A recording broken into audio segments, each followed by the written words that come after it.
Good morning, everyone. Diba? I already told you that I will evaporate for the meantime. So now I'm inside the screen. Look at me na lang. Okay, so let's start immediately. Diba? We are already done with lesson 1. That is all about physical features of Asia.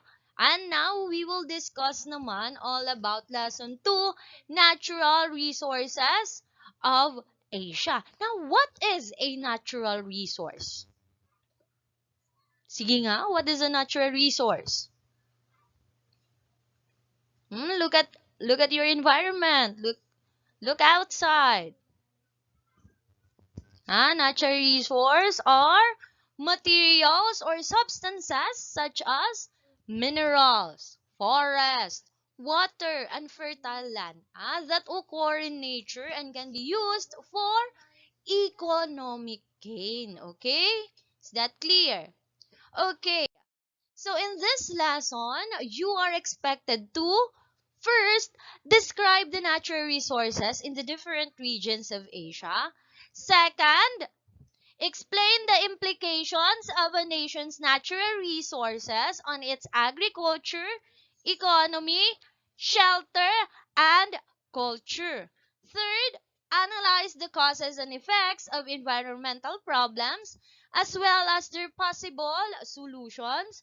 Last but not the least, explain the importance of maintaining environmental or ecological balance. But for now, we are going to discuss lang up to the second part, that is explain the implications, and we will focus only on the three regions, that is the East, South, and Southeast Asia.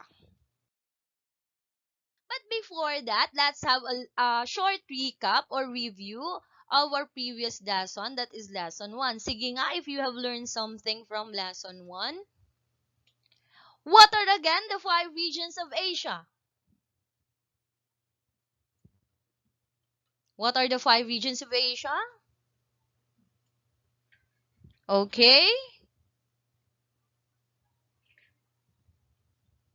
Okay, so the five regions of Asia are North Asia, or also known as Central Asia, then South Asia, East Asia, West Asia, and where Philippines is, Southeast Asia. Very good.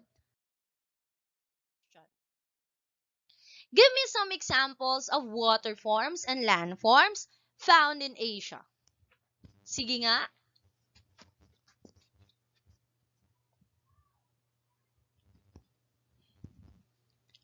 Okay, very good. Correct? Very good. So, the water forms and land forms that can be found in Asia are mountains, plateaus, hills, rivers, groundwater, and many other more. Very good. For the recap, what are the major factors that affect Asian climate? We have discussed this one last time. What are the five, sige, na-mention na ni what are the five major factors that affect Asian climate?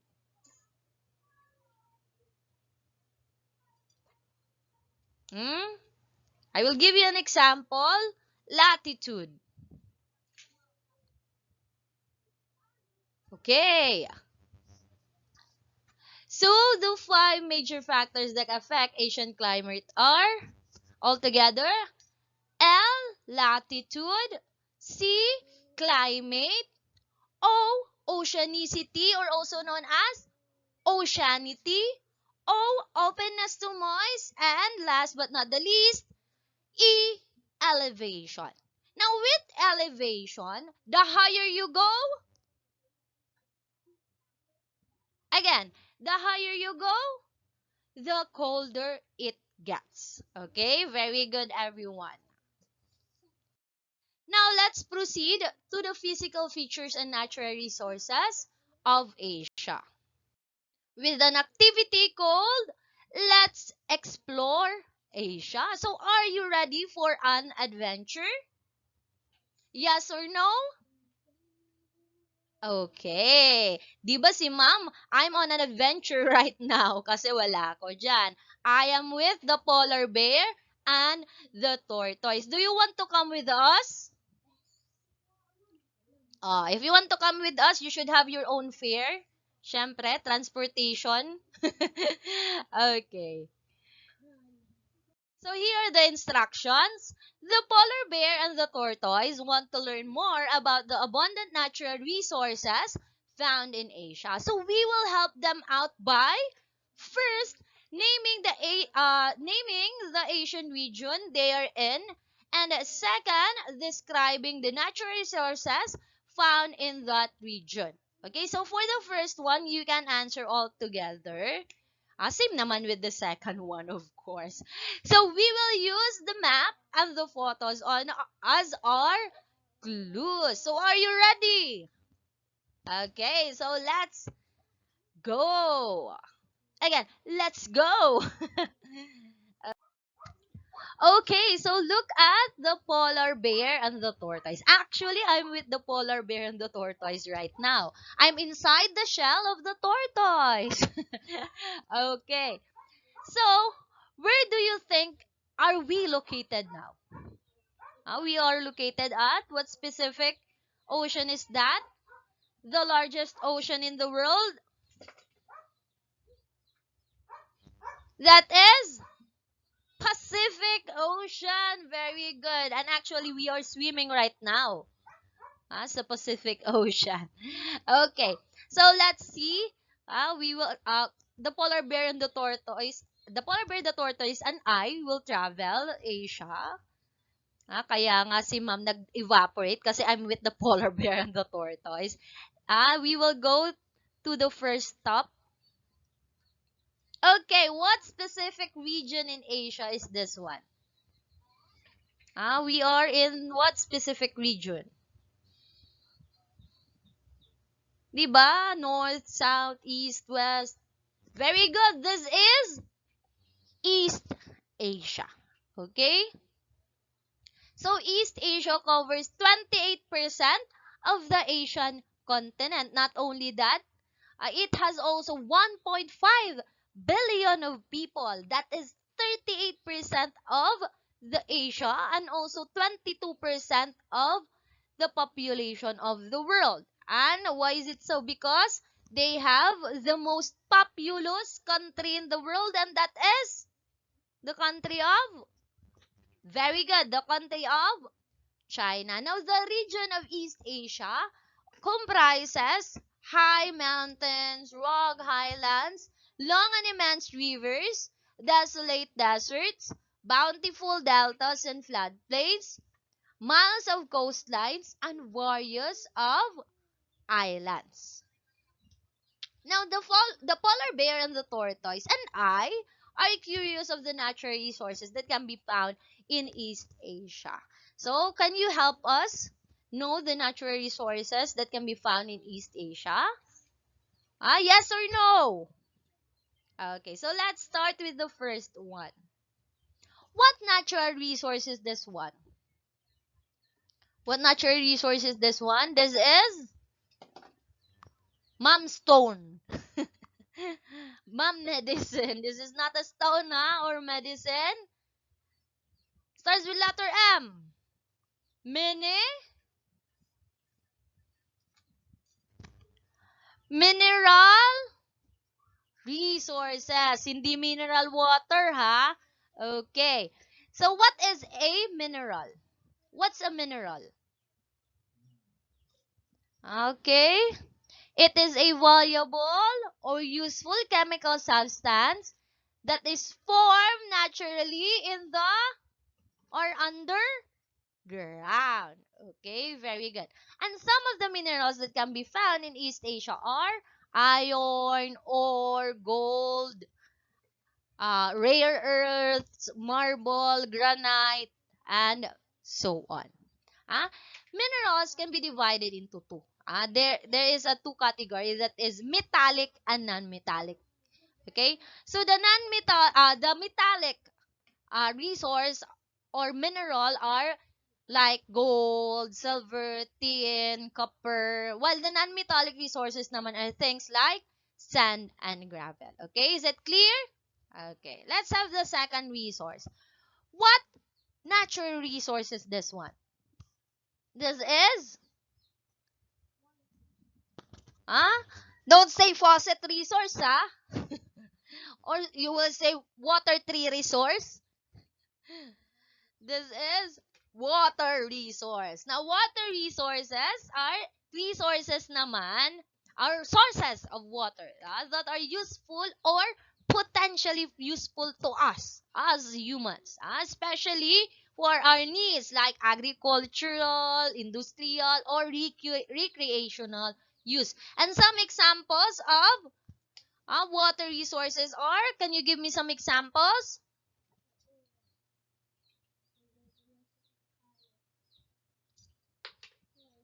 Very good. Rivers, ocean, sea. Okay.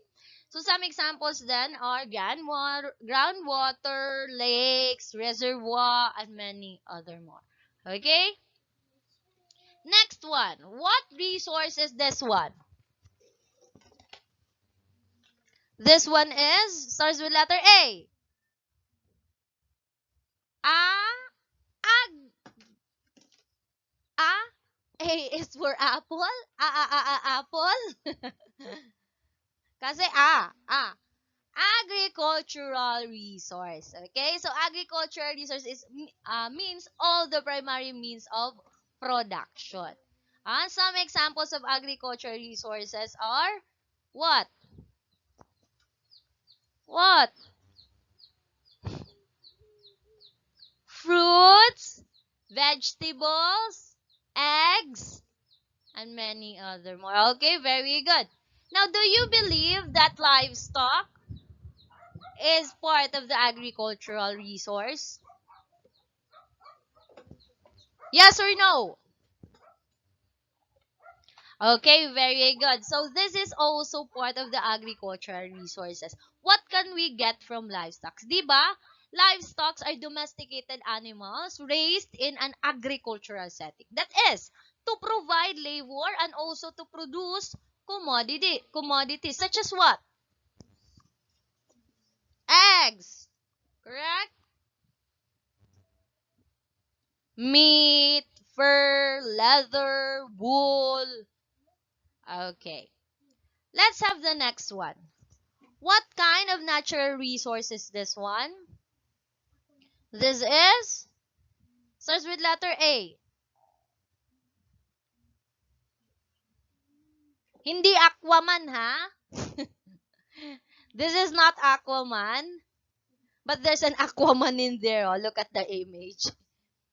This is aquatic or aquaculture resources. Okay, so basically this is breeding, raising, harvesting of fish, shellfish, shellfish, seashells, aquatic plants, and so on. Okay?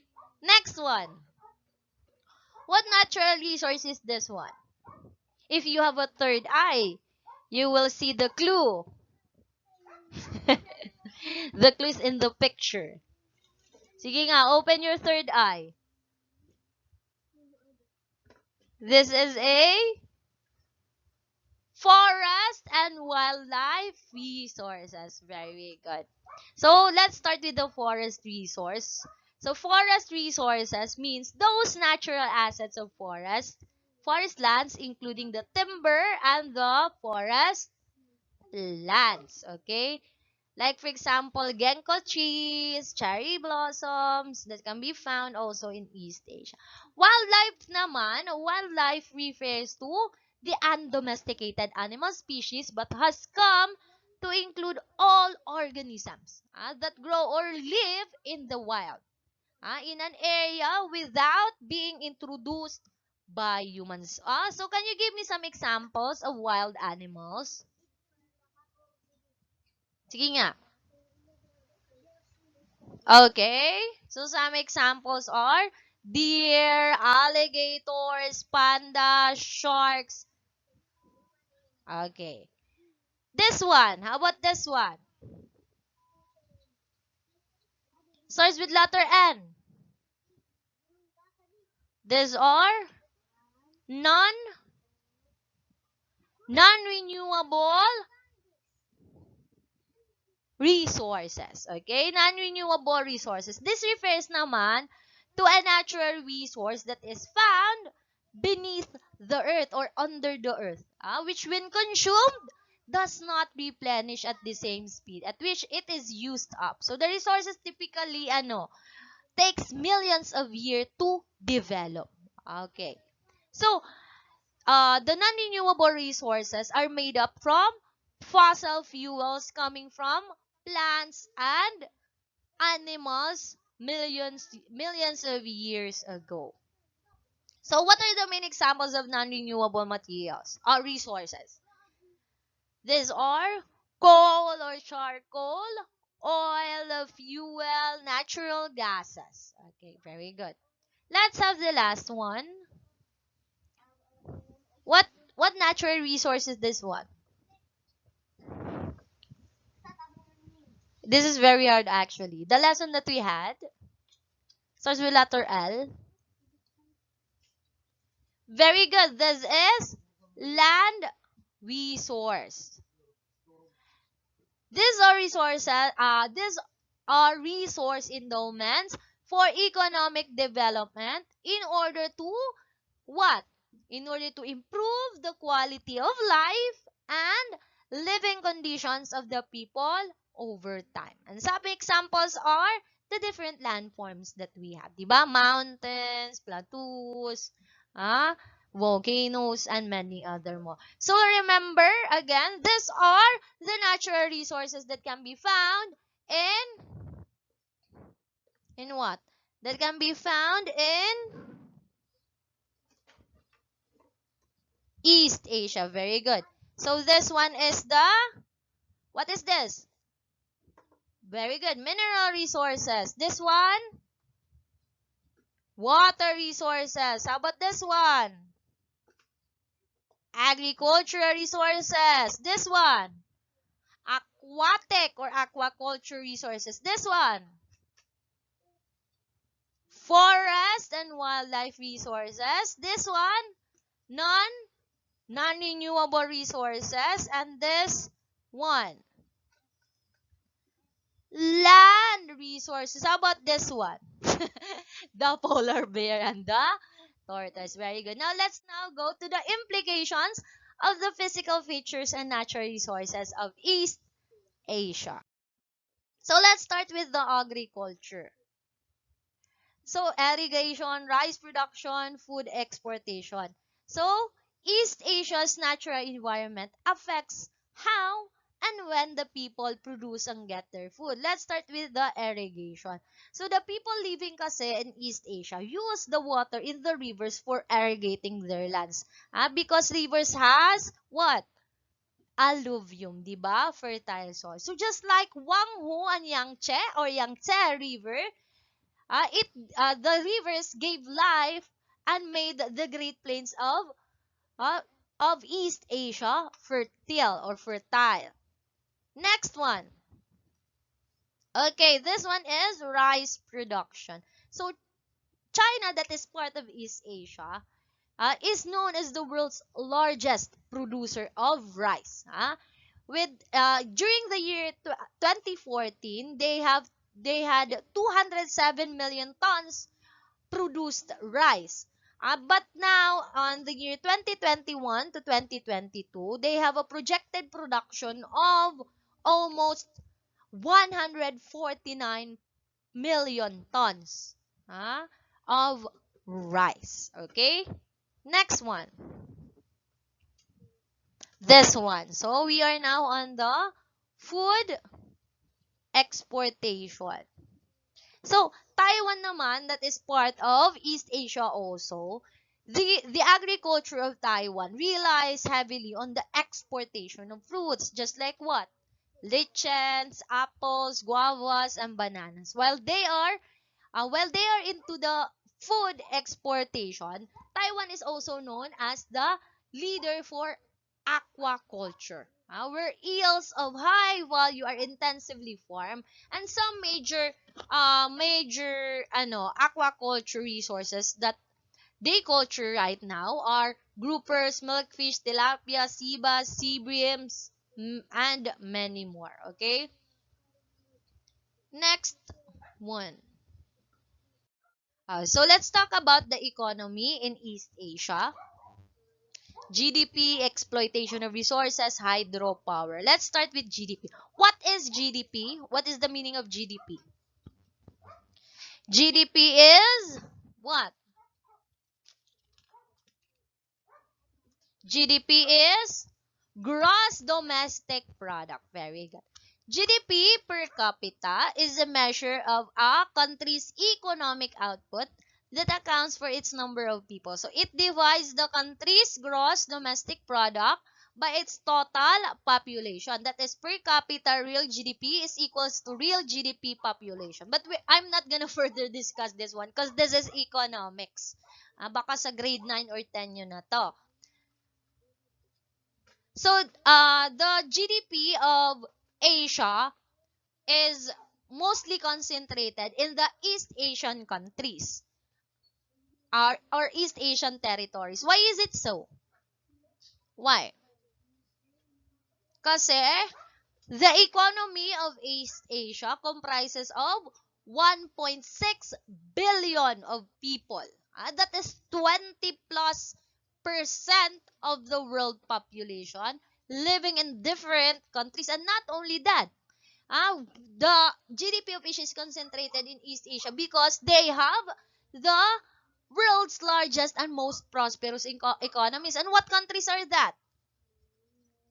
Japan, South Korea, mainland China, Taiwan, Hong Kong, and Mamma Mia, Macau. Okay, very good. Next one is the hydro power. So China, the same pa rin, that country of China found in East Asia, is undoubtedly rich in hydropower resources, leading the world with 680 million kilowatts hydropower reserves. Exploitation naman of resources. So, China, the biggest, most populated country in East Asia, is claiming that they are self-sufficient in producing their own oil. Not only that, China is also home to a multitude of mineral resources, namely antimony, zinc, petroleum, and many other more. And China is also known as the fifth largest producer of oil and natural gas in the world. Next one, let's talk about their culture and shelter, housing style and material, diverse customs and rituals. So people have different behaviors and dwelling in East Asia. Dwelling meaning different houses. In different places of East Asia, there are people found living in crowded villages and houses of mud or adobe. Adobe is made up of mud. A house made up of mud. Some live in old-style caves engraved through spongy loaves. Others live in houses of bricks and many other more. In their customs naman and rituals, or you can also say traditions or practices, East Asia is extraordinarily diverse and complex. That is culturally, ethnically, geographically, and even economically. So in spite of the rapid transitions due to globalization and also the geopolitical forces, East Asia maintains some of the world's oldest cultural tradition, and most of their cultures are influenced by Confucianism, and one of that is traditional ways and obedience to one's betters in the social hierarchy. That is one of the teachings of Confucius. Also, in the arts, that is pottery and clay figurines to carve jade and bronze for ritual vessels. Okay? So, those are just some examples of the traditions or practices of East Asia. Oh, so we're done with East Asia. We are now on the next stop. Where do you think will the polar boys, polar toys, polar bear, tortoise, and mom will go? Let's see. Look, where are we right now? We kasi kasama si mom. Okay, if this is East Asia here, this is West Asia here. This is what? South Asia. Okay, very good. So it is South Asia. Let's erase that.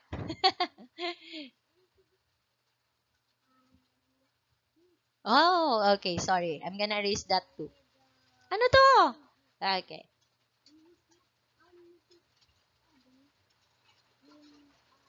So, South Asia is a region that occupies 1.73 million square miles of the Asian continent.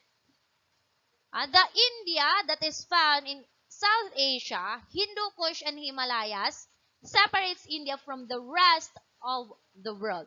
South Asia is also is an area of vast diversity from mountains to deserts, plains, plateaus, not platos plateaus, rainforest lands, and also tropical lands. Now let's tell the tortoise and the polar bear what natural resources can be found in South Asia. What natural resource is this one? Very good. These are land resources like mountains, plains, but there are also different land resources that can be found in South Asia, just like gorges, valleys, canyons, plateaus, and deserts. How about this one? This is what? This is also a land reform.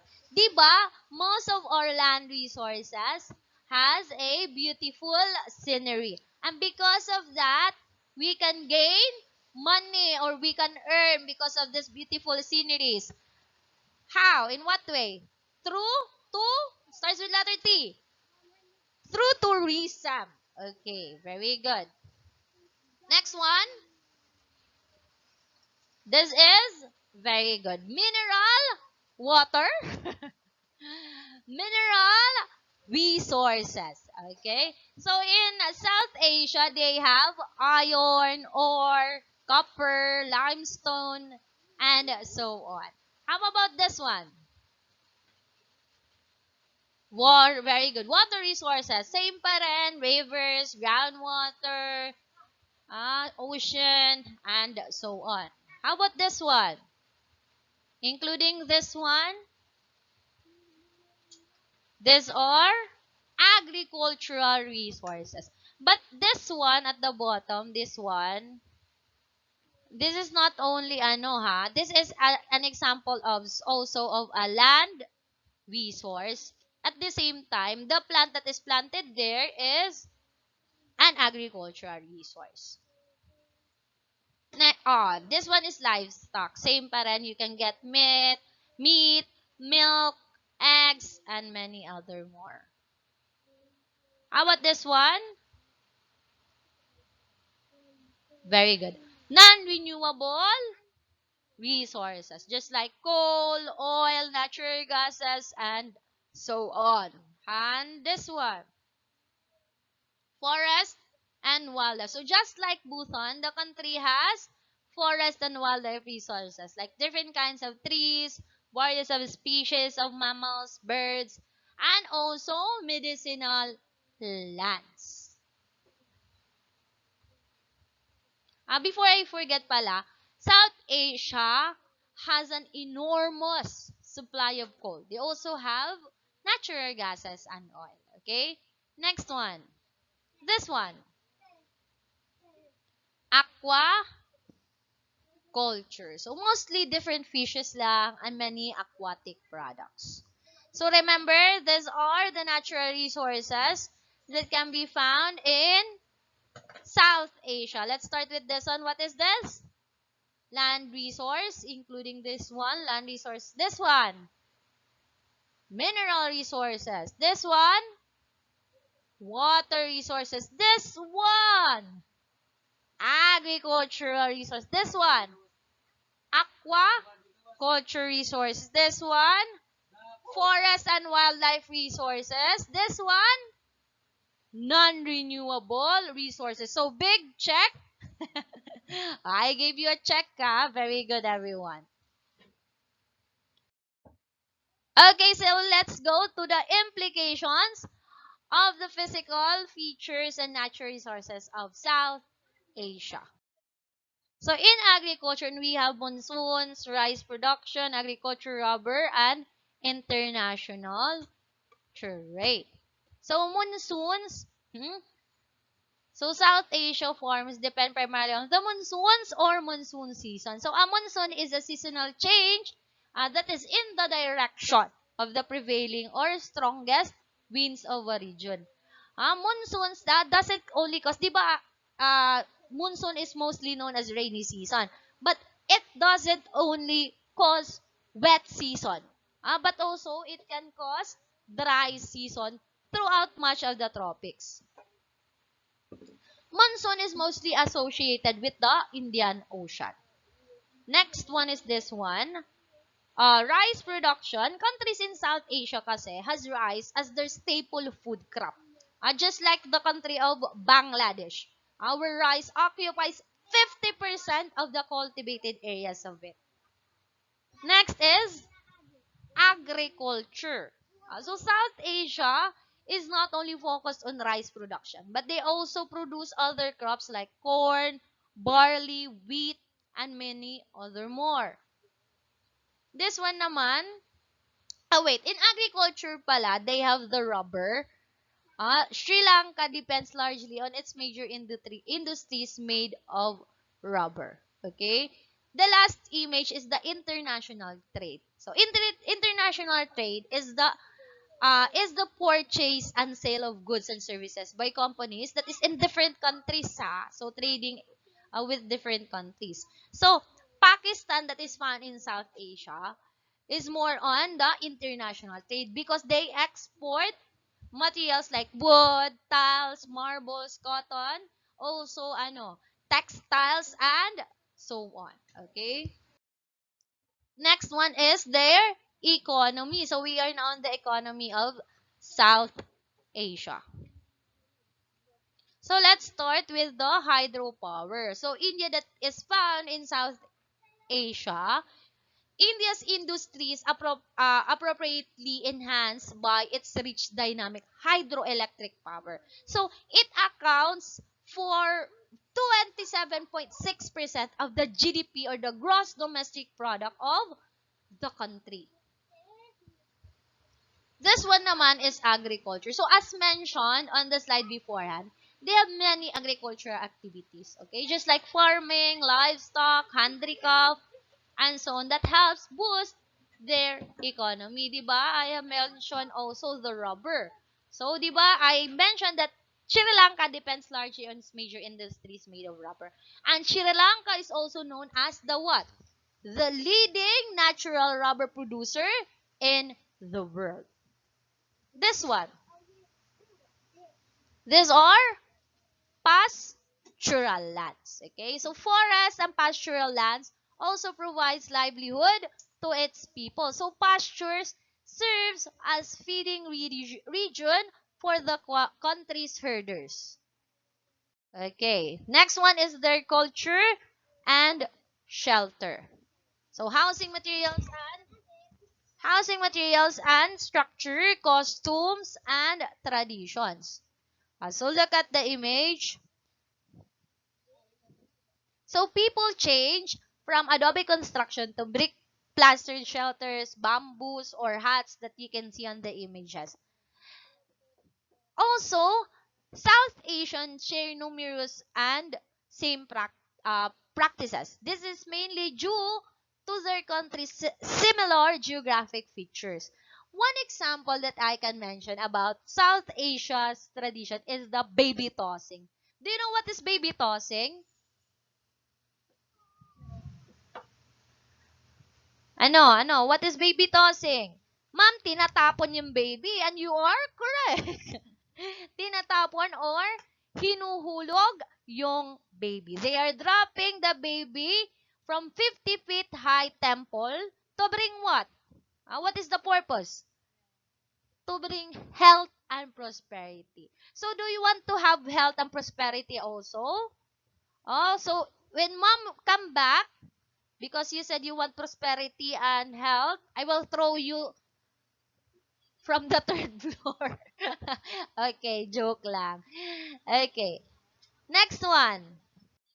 So we are now done on South Asia. Now let's proceed to the next stop. Where do you think where the where do you think will the polar bear, tortoise, and me go will go? Including me talaga. Later, sisilip si ma'am sa shell.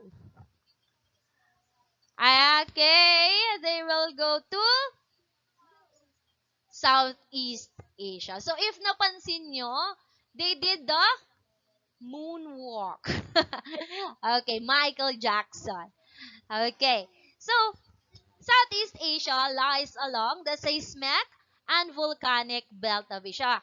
Because Southeast Asia is located in the Pacific, not Pacific Ocean na, Pacific Ring or Pacific Ring of Fire.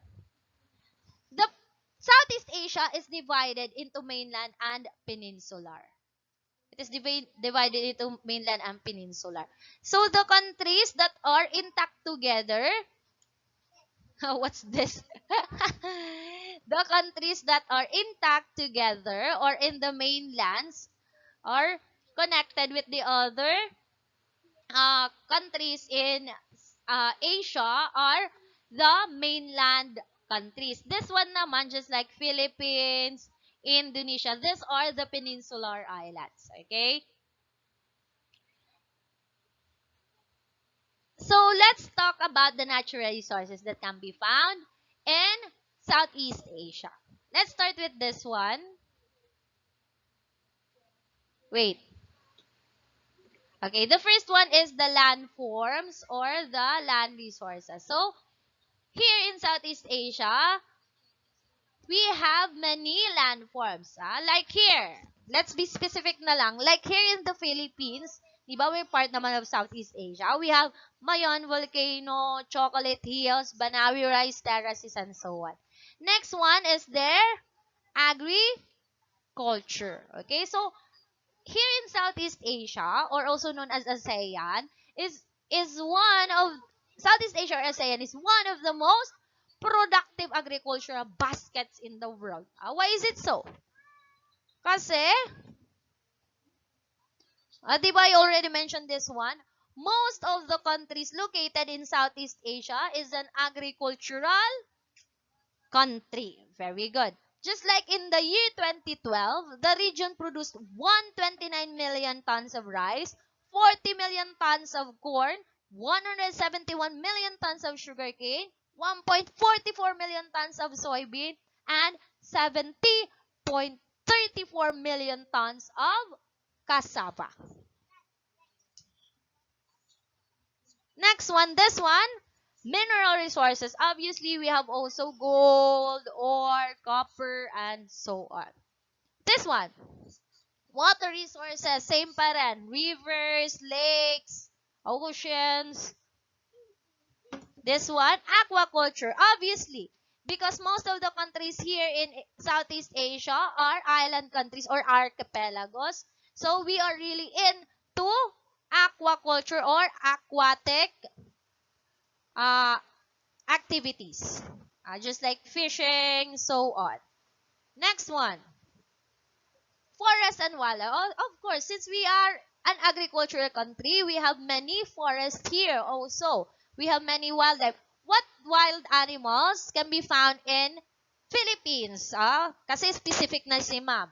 Philippines? I'm making Philippines as an example of a country found in Southeast Asia.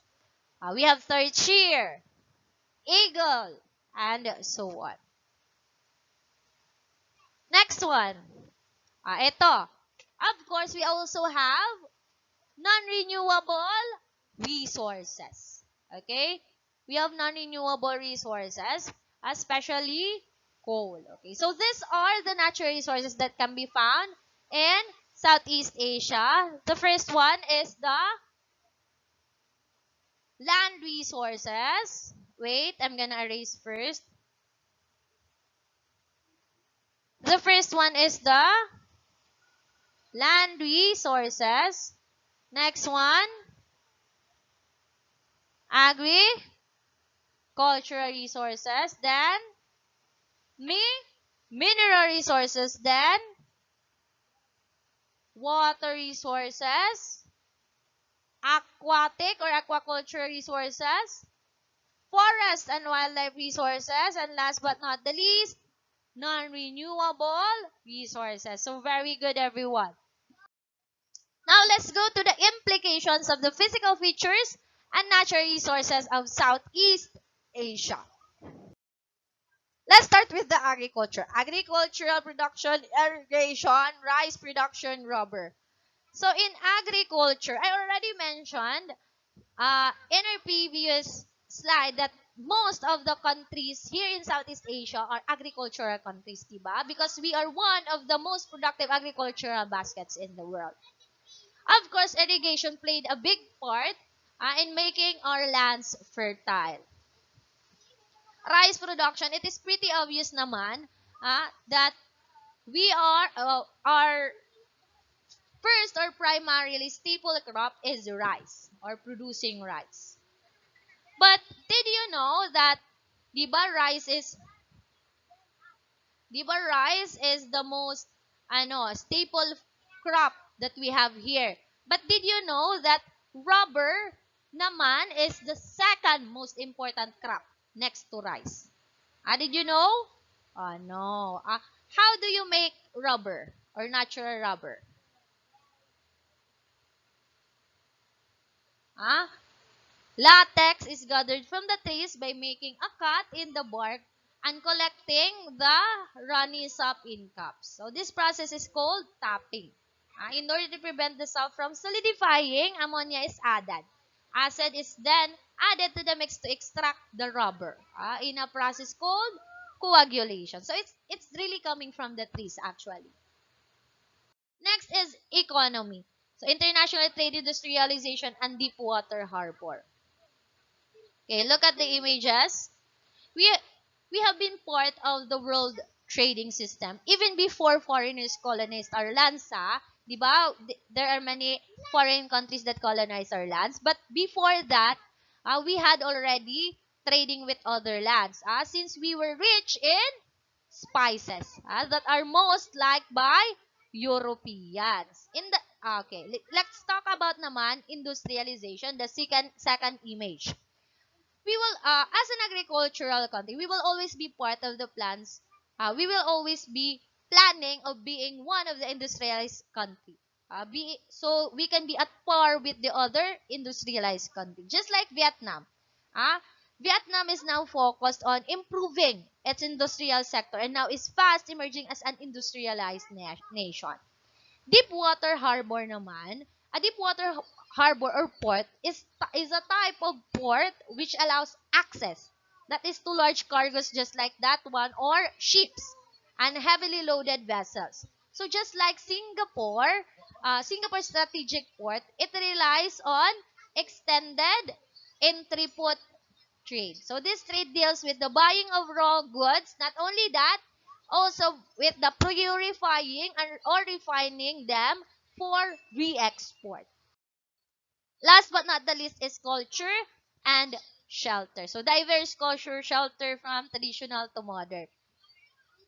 So the houses in the region are typically constructed using fabricated or ready-made housing components, just like stealth houses. But because of socio-economic changes, houses changed also from traditional to modern houses. Not only here in Southeast Asia, it transformed or changed from traditional to modern, not only here in Southeast Asia, but also the other regions in Asia.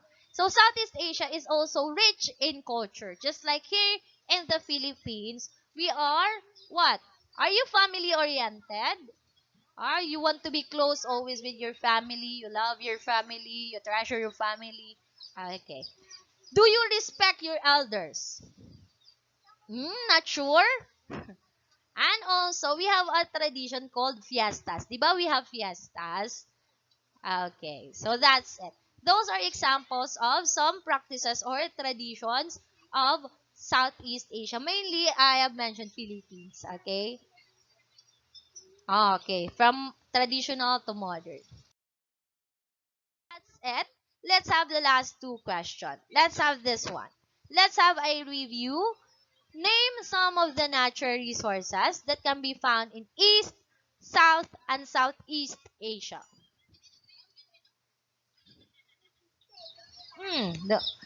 Okay.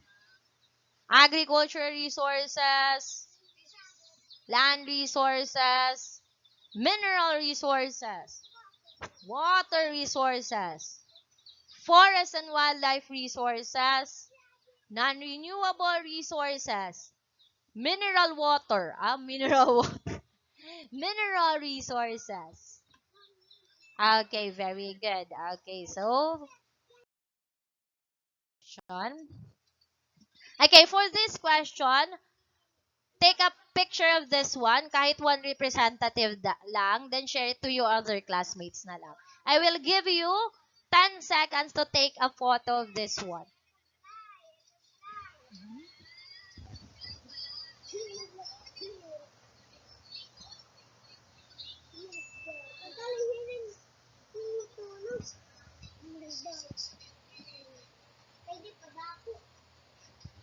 Two, one.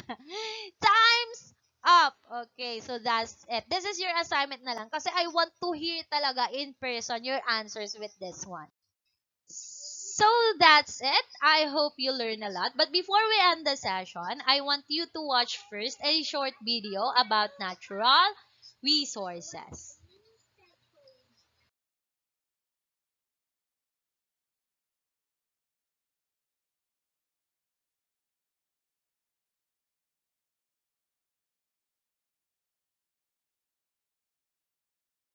Okay, so the video's already done. So always remember, every small answer counts. Just trust in yourself always. Did you learn something today? I hope you learned a lot.